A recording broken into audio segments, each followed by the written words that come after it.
बिस्मिल्लाहिर्रहमानिर्रहीम। अस्सलाम वालेकुम। आज 24 मार्च और दिन है इतवार का। मैं पिछले 24 से 48 घंटे की अहम चीज़ें आपके सामने रखूंगा और उसके ऊपर मैं आपके सामने रखूंगा कि तहरीक इंसाफ का उसके ऊपर रद्द-ए-अमल क्या है। या चलें, मैं तहरीक इंसाफ का उसके ऊपर आपके सामने रद्द-ए-अमल नहीं रखूंगा, वो रद्द-ए-अमल आप खुद जाके देखिएगा। मैं सिर्फ ये आपको बता दूंगा कि आपने कहाँ कहाँ जाके देखना है कि तहरीक इंसाफ ने क्या किया है, तो आपको अंदाज़ा हो जाएगा। और आप मेरी ये वीडियो सुनने के बाद ज़रूर ये कमेंट कीजिएगा। शायद मैंने आज तक जितनी भी वीडियोज़ की हैं मैंने उन वीडियोस में आपको पता है कि मैं 3 चीज़ें नहीं कहता। एक, मैंने कभी नहीं कहा कि मेरा चैनल सब्सक्राइब करें, ये मैंने कभी नहीं कहा कि ये मेरी वीडियो आखिर तक देखें। एक, मैंने शायद कुछ 4-5 आज तक वीडियोस में कहा होगा कि नीचे कमेंट कीजिएगा और मुझे बताइएगा। तो जो चीज़ें मैं आपके सामने रखने जा रहा हूँ, ये इस वीडियो में मैं ज़रूर कहूँगा, मैं कोशिश करूँगा कि इसमें जितना शॉर्ट रख सकूँ वीडियो को रखूँ, लेकिन इस पर आप ज़रूर कमेंट कीजिएगा कि मैं जो बात कह रहा हूँ वो गलत है या दुरुस्त है। लेकिन मैं आपको अपना कंक्लूजन बता देता हूँ शुरू में कि इमरान खान की जल्द रिहाई के इम्कानात मुझे तो बिल्कुल ख़त्म होते हुए नज़र आ रहे हैं कि इमरान खान की जल्द रिहाई के कोई इम्कानात नहीं है। और इसकी वजह खुद तहरीक इंसाफ है। इसकी वजह ना तो ये हुकूमत है ना ये निज़ाम है, उसकी वजह खुद तहरीक इंसाफ है।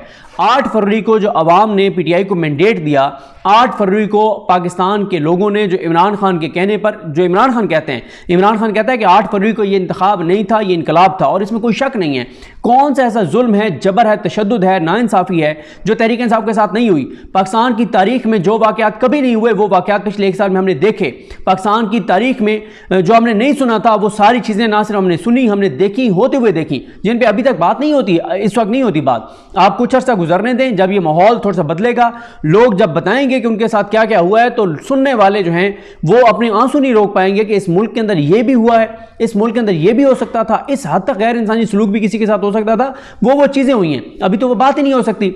लेकिन जो एक दबाव बना था 8 फरवरी के इंतखाबात के बाद कि अब इमरान खान को जेल में रखना मुमकिन नहीं है, और मैं खुद इस बात से इत्तफाक करता था कि अब इमरान खान को जेल में रखना इसलिए मुमकिन नहीं है कि इमरान खान के पास 2/3 अक्सरियत है और लोगों में शऊर आ गया है, लोग जाग चुके हैं, अवाम जाग चुके हैं। लेकिन अवाम तो जाग गए, लोगों में तो शऊर आ गया, लोगों ने तो वोट भी जाके दे दिया, लोगों ने तमाम जुल्म, जबर, तशद्दुद के खदशात और खौफ के बावजूद निकल के वोट डाला। कितने ऐसे इलाके थे, कितने ऐसे एरियाज थे जहां पे वालिदैन को कहा गया कि जिसकी बेटी पीटीआई की तरफ से पोलिंग एजेंट बनी, उसकी बेटी को उठा के ले जाएंगे, उसके बाप को ले जाएंगे। फिर भी लोग बैठे, फिर भी लोगों ने कुर्बानियां दी, लोगों ने अपनी जान हथेली पे रख के। मैं मियाँ वाली गया, मुझे वहां दोस्त मिले, उन्होंने मुझे बताया कि कितना थ्रेट था, क्या यहाँ पे था कि जो बैठेगा पीटीआई की तरफ से उनके साथ क्या होगा। बखर की मैं आपको बता सकता हूँ, वहाँ कई इलाकों में खवातीन को यह कहा गया कि भाई यहाँ जो पीटीआई की तरफ से खातून एजेंट बैठेगी, कोई अच्छा सलूक नहीं होगा उसके साथ। सारी सरकार, सारी मशीनरी, सब कुछ खिलाफ था, उसके बावजूद लोगों ने इनकलाब बर्पा किया 8 फरवरी को। उसके बाद ये भी पूरा निज़ाम तो खिलाफ है ही, इसमें तो कोई शक नहीं है। लेकिन पीटीआई ने अपना मैंडेट वापस लेने के लिए अब तक जो कुछ इमरान खान कह रहा है उस पर क्या किया है वो तो आपके सामने है। लेकिन अब मैं आपके सामने रखता हूं कि पिछले 24 से 48 घंटे में हुआ क्या, होना क्या चाहिए था और पीटीआई क्या कर रही है। पहले मैं आपको बता दूं क्या हुआ। देखें, सबसे बड़ी चीज़ तो पिछले 48 से 72 घंटे में ये हुई कि राना सनौला ने कहा कि इमरान खान का वजूद इस मुल्क के लिए ख़तरा है, और इमरान खान, यानी उसने सीधा सीधा राना सनौला ने कह दिया है कि इमरान खान को कत्ल करना पड़ेगा, ख़त्म करना पड़ेगा, इसके अलावा कोई चारा नहीं है। वो सीधा सीधा कह रहा है कि इमरान खान की जान लेनी पड़ेगी, और तहरीक इंसाफ वाले ज़बानी कलामी बयानात दे रहे हैं। होना क्या चाहिए था? होना यह चाहिए था कि उसी वक्त तहरीक इंसाफ अगले 2 घंटों के अंदर अंदर उस बयान के बाद जाती थाने में, दरखास्त देती, पूरे मीडिया का फोकस हो जाता, पूरे सोशल मीडिया का फोकस हो जाता, पूरे पाकिस्तान का फोकस हो जाता। पीटीआई एक उसी वक्त प्रेस कॉन्फ्रेंस करती, उधर से निकलते अदालत चले जाते, सुप्रीम कोर्ट चले जाते, कहते कि भाई सोमोटो एक्शन लें, इकदाम करें, इमरान खान की जान को खतरा है। आप लोग अदालतें जो हैं लटका के बैठी हुई हैं केसेस, इमरान खान को आप रिहा नहीं कर रहे। उधर से नून लीग वाले कह रहे हैं कि इमरान खान को जान से मारना पड़ेगा, उसको कत्ल करना पड़ेगा। ये क्या हो रहा है? पूरा एक हाइप क्रिएट हो जाती। वो जाते थाने में एफआईआर की दरखास्त देते, एफआईआर होनी कोई नहीं थी, और केपीके तो उनके पास सूबा है, केपीके में एफआईआर कर दें राना सनौला के ऊपर, करें आप राना सनौला के ऊपर एफआईआर, कोई मसला नहीं, हो सकती है। केपीके में उसके ऊपर एफआईआर करते, इधर पंजाब में भी एफआईआर की दरखास्त देते, इस्लामाबाद में भी देते। अगर अरशद शरीफ साहब पर मुल्क के 4 सूबों में और वफाक में एफआईआर हो सकती हैं, फेक केसेस, झूठे केसेस, मनगढ़ंत केसेस, इमरान रियाज खान पर, समी इब्राहिम साहब पर, इन सब पे अगर झूठे केसेस हो सकते हैं और बगैर किसी वजह के हो सकते हैं, तो राना सनौला ने तो इतनी बड़ी बात की, अब करते एफआईआर, कोई बात नहीं है। अच्छा, एंड में मैं आपको बताऊंगा कि पूरी पीटीआई के आप उठा के देख लें सोशल मीडिया अकाउंट्स, उनका फोकस किस चीज पे है। दूसरा, परवेज इलाही साहब की एक रिपोर्ट आती है, इसी हफ्ते में, जिसमें बताया गया कि उनकी पसलियां टूट गई हैं। इतना पता नहीं उनके साथ कौन सा जुल्म हुआ है, कोई तशद्दुद हुआ है या वाकई वो गिरे हैं। तहरीक इंसाफ को क्या चाहिए था? वो सदर हैं तहरीक इंसाफ के, क्या चाहिए था? उसी वक्त जाते, अदालत में जाते, उसी वक्त जाते, अडयाला पूरी वहां पे पार्टी पूरी पहुंच जाती है अडयाला के, हमने भाई मिलने परवेज लाई से, उसकी हमने हालत देखनी है, किस हालत में है, क्या हो रहा है उसके साथ, किस तरह का जुल्म हो रहा है। पूरा मीडिया वहां पे फोकस हो जाता, सारे लोगों की तवज्जो डाइवर्ट हो जाती, पूरा एक दबाव बढ़ जाता कि परवेज लाई साहब को अब छोड़ना पड़ेगा, ये तो काम खराब हो गया है। अदालतों में जाते, सुप्रीम कोर्ट उसी वक्त 20 वकील चले जाते कि सर ये रिपोर्ट आई है, कहां बैठे हैं, सो रहे हैं, जाग रहे हैं, आप अखबार नहीं पढ़ते काजी साहब? आप तो कहते हैं कि मैं अखबार पढ़ता हूं, ये अखबारों में खबरें लगी हुई हैं कि क्या हुआ है उसके साथ, परवेज लाई के साथ, और उसको नहीं छोड़ा जा रहा। ले सो मोटो अभी चेक करवाएं वो कौन से केसों में अंदर है, किस तरह से अदालतें उसके साथ सलूक कर रही हैं, कोई उसके ऊपर नहीं है। बस 2-4 में बयान आए हैं, उसके अलावा कोई फोकस नहीं है। फोकस एंड में जाके बताता हूं आपको किस चीज के ऊपर है। उसके बाद आप देखें कि ये उसमें तहरीक इंसाफ के तो उसमें नहीं आता, लेकिन इस हुकूमत को देखें कि कितनी कमजोर हुकूमत है कि शहबाज शरीफ ने जो है वो 24 घंटे पहले जो ईसीसी है उसके चेयरमैन बने खुद, उसमें इसाक डार को शामिल किया। 24 घंटे के अंदर अंदर शहबाज शरीफ की छितरौल हुई, शहबाज शरीफ को बेइज्जत किया गया, शहबाज शरीफ के मुंह पे तमाचा मारा गया और शहबाज शरीफ को कहा गया कि इंसान के बच्चे बन के और ये कमेटी दोबारा बनाओ और फारिग करो अपने आप को भी, इसाक डार को कर दिया। यानी इतनी कमजोर हुकूमत है ये जो 24 घंटे अपने फैसले पे नहीं रुक सकती, जो शहबाज शरीफ बेचारा अपने आप को कमेटी में नहीं रख सकता। इतनी कमजोर हुकूमत के होते हुए, इतनी मुश्किल इस हुकूमत के लिए सूरत हाल होते हुए भी तहरीक इंसाफ कोई ऐसा प्रेशर नहीं बना पा रही कि वो इमरान खान की जल्द रिहाई मुमकिन हो। और कर क्या रही है तहरीक इंसाफ, वो आखिर में आपको बताता हूं। उसके बाद पंजाब और इस्लामाबाद में डकैतियां पाकिस्तान की तारीख में इतनी नहीं हुई जो पिछले 48 से 72 घंटे में हुई हैं। लाहौर में 500 से 600 डकैती की वारदातें हुई हैं। इस्लामाबाद में पाकिस्तान की तारीख में इतनी वारदातें नहीं हुई जो पिछले 24 से 48 घंटों में हुई हैं। ये क्या आम आदमी का इशू नहीं है? क्या तहरीक इंसाफ को आम आदमी ने वोट नहीं दिए? क्या तहरीक इंसाफ को इस पर प्रेस कॉन्फ्रेंस नहीं करनी चाहिए थी? क्या तहरीक इंसाफ को इसके ऊपर बात नहीं करनी चाहिए थी? क्या इसके ऊपर हुकूमत के ऊपर दबाव नहीं बढ़ाना चाहिए था कि ये अवार्ड तो तुम दे रहे हो आईजीज को, ये इन सारे को चोरों, डाकुओं, लुटेरों को, जालमों को, जाबरों को तुम अवार्ड दे रहे हो इसलिए कि उन्होंने पीटीआई के ऊपर जबर किए हैं, जुल्म किए हैं? क्या पीटीआई ने ये जो अवार्ड मिले हैं, पीटीआई ने को प्रेस कॉन्फ्रेंस करके बताया कि भाई इस बंदे को जो अवार्ड मिला है इसने तो ये जुल्म किए हुए हैं? एक ऐसे सहाफी को भी अवार्ड मिला है जिसने इमरान खान को कत्ल करने की मुहिम चलाई पूरी, जिसने इमरान खान पर हमला करने के लिए उकसाया, शिद्दत पसंदों को, मजहबी शिद्दत पसंदों को उकसाया। उसने पूरी वीडियोस बना के चढ़ाई कि क्या ये बंदा मुसलमान हो सकता है इमरान खान, क्या इसको ये मतलब उसने यानी पूरा एक मैसेज दिया, उकसाया लोगों को कि इमरान खान को कत्ल किया जाए। उसको भी अवार्ड मिल गया। क्या तहरीक इंसाफ से आपने कोई बात सुनी? उसके ऊपर प्रेस कॉन्फ्रेंस सुनी? नहीं सुनी।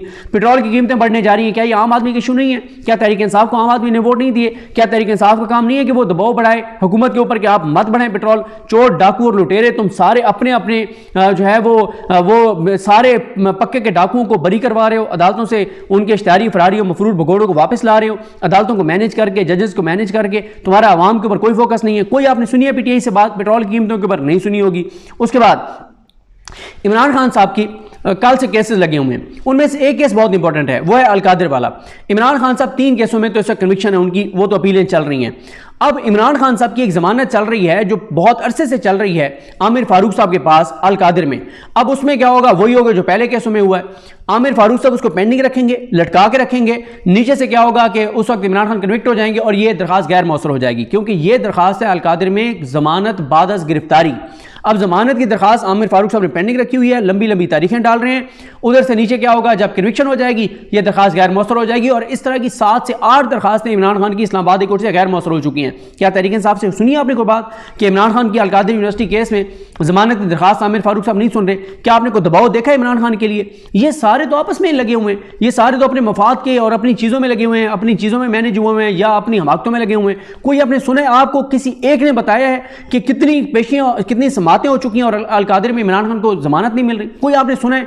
अगर आपने सुना है तो मुझे कमेंट में कोई आप में से अभी बता दिए सुनते हुए कि जी बिल्कुल इतनी पेशियां हो गई हैं, हमें फलां ने बताया है। आपको किसी पीटीआई वाले ने एक ने भी नहीं बताया होगा कि कितनी समातें हो चुकी हैं और इमरान खान की जमानत आमिर फारूक साहब नहीं ले रहे और इस दौरान वो कन्विक्ट हो जाएंगे, बात खत्म हो जाएगी, चैप्टर क्लोज हो जाएगा। फिर इमरान खान की जो कन्विक्शन है उसके खिलाफ 2 महीने आमिर फारूक साहब लगा देंगे वो सुनते सुनते, और 2 महीने तो फिर इमरान खान ने उस केस में ही बाहर नहीं आना, बाकी तो अगर डिसाइड हो भी जाए तो। उसके बाद सबसे इंपॉर्टेंट मामला जो पिछले 24 घंटे में हुआ, तहरीक इंसाफ को जलसे की इजाजत नहीं मिली। कोई आपने सुना इसके ऊपर कोई उनका कोई एग्रेसिव आपने बात सुनी, कोई हज़ार ट्वीट्स हुए हों, कोई बात हुई हो कि कैसे इजाज़त नहीं मिली, फलां एक्टिविटीज़ हुई हैं, हमें क्यों नहीं इजाज़त मिली? कोई सुनी आपने बात? आपने नहीं सुनी होगी। बिजली सार्फिन पे 967 अरब रुपए इजाफी डालने जा रही है हुकूमत। 967 अरब, 1000 रुपया इजाफी पाकिस्तान के लोगों पर डाले जा रहे हैं बिजली की कीमतों के मद में। आपने सुना है को पीटीआई की इसके ऊपर बात, जिसको मैंडेट दिया 2 तारीख क्लियर दिया कौम ने, लोगों ने। उसके बाद अलीम खान को की सोसाइटी को, जो हमारे साफी दोस्त उमैर साहब ने लिखा हुआ है, अलीम खान की सोसाइटी को रूडा ने 11,000 कनाल ज़मीन दे दी है, यानी अब 31,000 कनाल उनके पास हो गई है। सुनिए आपने कोई प्रेस कॉन्फ्रेंस पीटीआई वालों की पंजाब में इसके ऊपर? सुना है आपने कि उन्होंने कहा कि हम अदालत में जाएंगे इसको रुकवाने के लिए? सुना है आपने को उनके ऊपर जैसे कि उन्होंने बात की नहीं की होगी? उसके बाद एक छोटा सा, बजाय छोटा सा वाक़या लेकिन बहुत बड़ा वाक़या है कि रिटायर्ड पुलिस इंस्पेक्टर ने सीआईए इस्लामाबाद के एहलकारों के साथ मिलकर एक शायरी को यरगमाल बनाया। ये वो चीज़ें हैं जो पीटीआई को इसलिए हाईलाइट करनी चाहिए कि पीटीआई के साथ तो ऐसे सैकड़ों हज़ारों वाक़यात हो चुके हैं। अब जो भी इशू आ रहा है, पहले तो आप छुपे हुए थे, सारे 8 फरवरी से पहले आप दुरुस्त छुपे हुए थे, मैं उस पर तनकीद नहीं करता, आप बहुत अच्छी हिकमत अमली थी, मजबूरन छुपे हुए थे, मजबूरन रूपोश थे, अपनों से दूर थे, फैमिली से दूर थे, बच्चों से दूर थे, जुल्म बर्दाश्त किया, जबर बर्दाश्त किया, बड़ा मुश्किल होता है एक दिन भी छुप के रहना, लेकिन वो उस पर मैं तनकीद नहीं करता, वो नाजायज़ होगा उस पर तनकीद करना। लेकिन अब इस तरह के वाक़यात तो आप पूरी हाइप क्रिएट करते हैं, आप तो पूरी आग सियासी तौर पर लगा दें, बयानात की आग लगा दें कि आप कहेंगे ये क्या हो रहा है, इसको ये क्या हो रहा है इस मुल्क के अंदर, इस्लामाबाद जैसे शहर में हो रहा है, कोई आपने बात नहीं सुनी होगी। अच्छा, उसके बाद आ जाए इस बात पर, सुप्रीम कोर्ट में मुकदमात की तादाद 57,000 हो गई है और पिछले 3 माह के दौरान 1,316 मुकदमात का इजाफा हो गया। कोई सुनिए आपने इसके ऊपर कि काजी साहब को इन्होंने कहा हो कि काजी साहब आप शरीफ खानदान के, नून लीग के, पीपल्स पार्टी के, इनके बयानिए को फायदा देने के लिए तो केसेस आप सुन रहे हैं, आम आदमी के केसेस में इजाफा हो गया है। तहरीक इंसाफ के इतने केसेस हैं जो आप नहीं लगा रहे। मैं पिछले 10 दिन से मुसलसल कह रहा हूं कि मुझे कोई एक लिस्ट पीटीआई वाले दिखा दें कि ये लिस्ट हमने कहीं जारी किया कि काजी फाइज ईसा के पास हमारे ये केसेस पेंडिंग है, इतने अर्से से पेंडिंग है, काजी साहब नहीं सुन रहे, मुझे एक दिखा दें कहीं पे। उसके बाद अगले हफ्ते पीटीआई की और 3-4 सीटें जा रही हैं। जो सीटें अब तक गई हैं दोबारा गिनती के नाम पे, कोई एक मुझे कहीं दिखा दें डॉक्यूमेंट जहां पे पीटीआई ने जारी किया हो कि इतनी सीटें हमारी रिकाउंट के नाम पे ली गई हैं। कोई एक प्रेस कॉन्फ्रेंस दिखा दें जो की गई हो, कोई एक केस बता दें कि जो अदालतों में ये लेके गए हों कि इतनी सीटें हमारी रिकाउंट के नाम पे गलत तौर पर ली गई हैं। कोई एक बता दें जिन्होंने दबाव क्रिएट किया हो ताकि अगले हफ्ते जो 3-4 और सीटें जानी है वो ना जाएं। कोई आपने सुने? जब राना फराज नून की सीट जा रही थी, गुजरांवाला में बिलाल इजाज की सीट जा रही थी, वहां आपने देखा है कोई मरकज़ी क़यादत में से वहां अदालतों में गया हो, वहां पर उन शहरों में गया हो, लोधरा में या गुजरांवाला में? अच्छा, फिर इसी तरह से आप आ जाएं कच्चे के डाकुओं का मामला, आम आदमी का, पाकिस्तानियों का मामला। सुने आपने कोई इसके ऊपर पीटीआई के कोई सख्त प्रेस कॉन्फ्रेंस, एक आलामी आया है, कोई सख्त प्रेस कॉन्फ्रेंस हमने सुनी है? कोई पीटीआई ने वहां पे डॉक्यूमेंट, कोई इंफॉर्मेशन लिया पंजाब हुकूमत से कि पिछले जो है वो जब इलेक्शन होना था, जब 2022 में जब असम्बलियाँ तोड़ी गई थी, तो उन्होंने कहा हम इसलिए इलेक्शन नहीं करवा सकते क्योंकि ये कच्चे में डाकुओं के खिलाफ ऑपरेशन हो रहा है, कि ऑपरेशन कितने दिन हुआ था, कितना उसके ऊपर पैसा खर्च हुआ, अगर हुआ था तो क्यों नहीं कच्चे के डाकुओं का खात्मा हुआ? उन फैमिली से पीटीआई ने रब्ता किया है जिनके लोगों को उठाए हुए कच्चे के डाकुओं ने कि उनके घरों में चला जाए। ये तो 9 मई के अपने जो लोग इनके बेचारे गिरफ्तार हुए थे, जो बेगुनाह गिरफ्तार हुए थे, तो उनके घरों में नहीं जा सके। ये तो आज तक उनकी फैमिलीज के पास नहीं जा सके। ये तो उनकी जिस दिन अब समात होती है लाहौर में, ये तो वहां नहीं जाते, ये इनके मरकजी लोग, ये उनके घरों में नहीं गए। जो अभी तक असीर हैं, जो मिलिट्री कोर्ट की कस्टडी में, उनके घरों में नहीं गए, तो इन्होंने क्या करना है? अच्छा, उसके बाद मिलिट्री कोर्ट वाला केस लगा हुआ है, परसों, कल या परसों लगा हुआ है, उस पर आपने को सुना है कोई हाइप क्रिएट हुई हो, कोई जजेस के नाम सामने आए हो कि उनके ऊपर कोई दबाव इन्होंने पढ़ाया हो कि यार क्या कर रहे हो इतने अरसे? कोई एक, सिवाय एक वसीम मलिक जो सुप्रीम कोर्ट के रिपोर्टर हैं, उसके अलावा पीटीआई के किसी बंदे की, वसीम मलिक ने तो अपने तौर पे लिखा, वो एक जर्नलिस्ट है, कि मिलिट्री कोर्ट का केस कब आया था, कब क्या हुआ, कितना अरसा बेंच नहीं बना, कैसे बेंच बना, उसके ऊपर क्या एतराज़ात थे, ये सारी चीज़ें आपने पीटीआई वालों की ज़बानी सुनी है? नहीं सुनी होंगी। उसके बाद इसहाक डार साहब ने कहा कि भारत के साथ हम तजारत शुरू करने जा रहे हैं, यानी कश्मीर को बिल्कुल पस से पुश डालने जा रहे हैं। कोई आपने सुनी है प्रेस कॉन्फ्रेंस? कोई इनकी बात सुनी है? अब आ जाए, पूरी पीटीआई जो है वो किन 2 चीज़ों पे लगी हुई है। एक बताने पे लगे हुए हैं कि जनाब वो जो एक बयान सामने आया कि 40 MPs हमारे टूट चुके हैं, पूरी पार्टी ये बताने पे लगी हुई है कि हमारे MPs नहीं टूटे। लेकिन मैं आपको बता रहा हूं कि अगर ये तो हाइप क्रिएट होगी उस बयान की वजह से, वरना मैं इस बात के, मेरे पास मतलब मैं आप सबूत दिखा तो नहीं सकता क्योंकि मैं कहीं बैठा था और ये बात हो रही थी कि पीटीआई के एक MP ने कहा, उसने कहा कि भाई बनना तो वैसे ही नहीं हमारे बंदे, तो हम क्यों 4 पैसे क्यों ना कमा लें, हम क्यों ना को 4 पैसे ले लें ये सेनेट इलेक्शन में। और ये बिल्कुल ये बात दुरुस्त है कि पीटीआई के बहुत से MPs ये समझते हैं कि हमें पैसे ले लेने चाहिए, पैसा बनाना चाहिए, ये हमारे बंदे तो वैसे ही नहीं बनने, उनको बनने तो दिया नहीं जाएगा। और वैसे पार्टी पंजाब में लावारिस है, कोई उनको देखने वाला नहीं है, कोई पूछने वाला नहीं है। तो ये बात गलत नहीं है कि पीटीआई के एमपीएस बहुत सारे अंदर से, और ये डीसीट भी नहीं हो सकते क्योंकि खुफिया बैलेटिंग है, पता ही नहीं चलेगा कि किस किसने वोट नहीं डाला। पता भी चल जाए किस किसने वोट नहीं डाला तो आप उसके खिलाफ कुछ भी नहीं कर सकते, क्योंकि 3 जगहों पे आप डिफेक्शन क्लॉज लगा सकते हैं, यहाँ पे तो डिफेक्शन क्लॉज लगती नहीं है। ये एक लंबा सब्जेक्ट है, उस पर बाद में बात करेंगे। दूसरा, शाहिद अफरीदी के मामले पे पूरी पीटीआई के लोग, यानी 2-3 लोगों ने तनकीद की पीटीआई की सोशल मीडिया टीम पर, जो कि गलत है। पीटीआई की सोशल मीडिया टीम की वजह से पीटीआई आज तक यहाँ पे पहुंची हुई है। पीटीआई की सोशल मीडिया टीम ना होती तो पीटीआई तो 8 फरवरी के इंतखाबात भी ना जीतती। जो कुछ हुआ सोशल मीडिया पे हुआ, ग्राउंड पे तो कोई था ही नहीं। और अब पूरी पार्टी उन 2-3 लोगों के खिलाफ खड़ी हुई है, अपने ही, जिन्होंने सोशल मीडिया पे तनकीद किया है। तो ये जो मैंने आपके सामने सारी चीज़ें रखी हैं, ये तो मैंने आपको पिछले 48 घंटों की 72 घंटों की चीज़ें रखी हैं। अगर मैं पूरा आपको बताने लगूँ ना कि किन किन चीज़ों की चीज़ें सामने आई और पीटीआई ने उस पर बात नहीं की, तो कम से कम कोई 40 पॉइंट बनेंगे, 45 पॉइंट बनेंगे। आप कहेंगे तो वो भी मैं आपको बता दूंगा लिख के, कि ट्वीट में बता दूंगा कि किन 40 चीज़ों के ऊपर पीटीआई जो है वो खामोश है, अभी तक बात नहीं कर रही।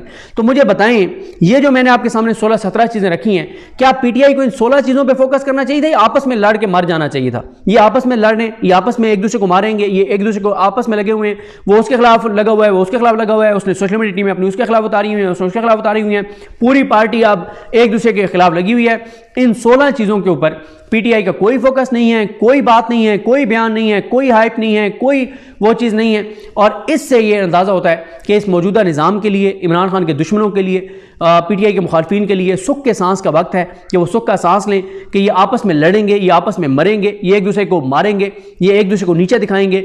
और ना इनका फोकस इमरान खान की रिहाई पर है, ना इनका फोकस इमरान खान के केसेस पर है, ना इनका केसेस 9 मई के मामलात पर है, ना इनका केसेस जो कुछ पीटीआई के साथ हुआ है, जो होने जा रहा है, जो हो रहा है उसके ऊपर है, कोई भी नहीं है। सीटें इनकी छीनी जा रही हैं, बड़े ये सुकून से आपस में लड़ रहे हैं और समझ रहे हैं कि बहुत बड़ा ये कारनामा कर रहे हैं। अब आपने मुझे बताना है कि जो मैंने आपके सामने चीज़ें रखी हैं, मेरी बात ठीक है या गलत है। अगर आप समझते हैं मेरी बात गलत है तो बता दें, मुझे सिर्फ ये बता दें कि मैंने जो पूछा है आपसे कि इमरान खान के केसेस की कब कब पेशी हुई हैं और कितना अरसा हो गया उसको ज़मानतें नहीं मिल रही, इसी का मुझे जवाब दे दें तो मुझे अंदाज़ा हो जाएगा कि अगर आप मुझ पर तनकीद करते हैं कि मैं गलत कह रहा हूँ तो मैं मान लूँगा कि आप ठीक कह रहे हैं। मुझे अपनी दुआ में याद रखें। अल्लाह करीम आप सबका हामी नासर। अल्लाह हाफ़िज़।